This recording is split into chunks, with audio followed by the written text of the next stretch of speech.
Greetings. It is January 6th, 2013, and former Seattle resident and friend of many years, Beth Harris, is visiting from upstate New York, where she teaches politics, among other subject courses at Ithaca College. Beth had helped to organize my Holocaust Remembrance Week visiting artists in residence at Ithaca College lectures in April of 2002, which were through the Hillel Foundation and the Department of Art History, if I recall, at Ithaca College. And we're looking at, Beth hasn't seen any of the Sightseeing with Dignity drawing series until now, at least in person, in the flesh. This is the drawing called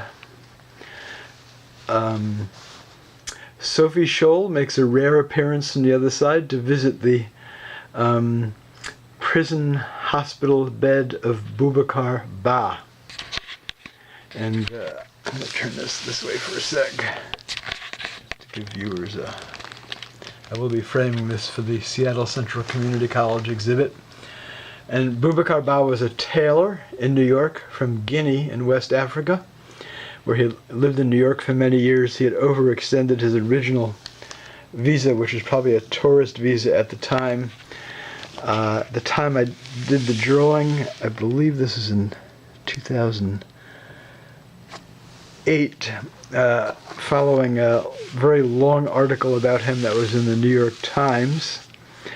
He had gone to Guinea to visit family there, came back to New York, was arrested for overstaying his original visa, was sent to a privately run prison in, I believe it was in Newark, New Jersey, where he was incarcerated, prison under contract, like with the Department of Justice, supervised by federal officials, but private company security guards and medical staff.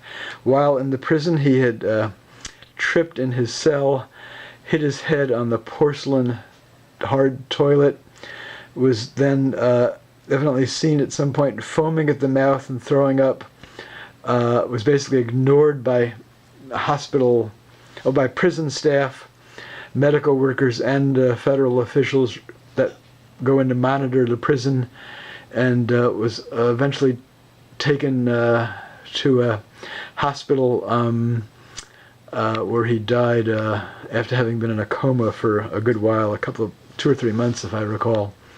Sophie Scholl was one of the student activists in the White Rose anti-Nazi resistance group, their kind of chapter at the University of Munich. She was guillotined, as was her brother, and a friend of theirs named Christoph Probst for treason against the Nazi government.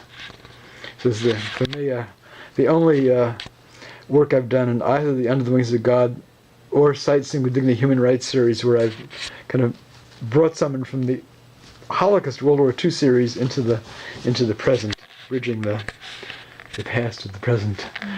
And I've said enough. You chose this one in particular to want to respond to. Well,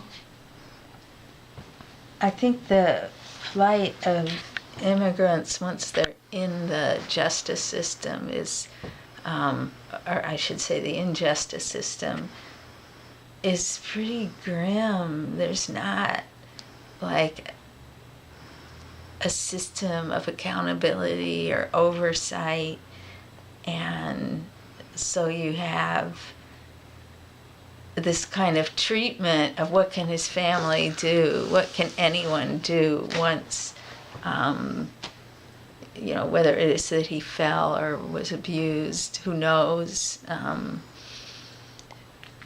And so it seems like the paper was trying to give some kind of account of that. Right, I understand. Sorry, yeah.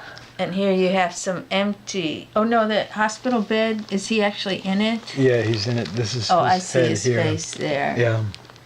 And so. But as they've reported and other articles as well, there's like, because of the post 9/11 draconian Patriot Act and these kinds of measures, there's no accountability for inmates who have been dying in these immigration prison facilities under whatever circumstances. There's no, because of the secrecy that the government has taken on here, there's no, families can't find out how their loved ones have died, what happened to them.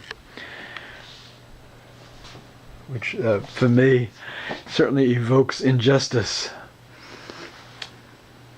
I think it's interesting that Sophie Scholl has come back, because what the White Rose was doing was speaking out for the Jews and others who had been made invisible, the whole shift to the camps. I mean, one of the things about the camps, they're a place where there is no law governing the relationship between those running the camps and the prisoners, and really the law that governs these immigration prisons. And once they're made private, it adds a whole nother layer of secrecy and unaccountability. So I think what this image tries to do is bring the issue to the surface, to the public, to the viewer, and kind of break the silence in a graphic kind of way. Thank you, Dr. Professor Beth Harris of Ithaca College. Thank you.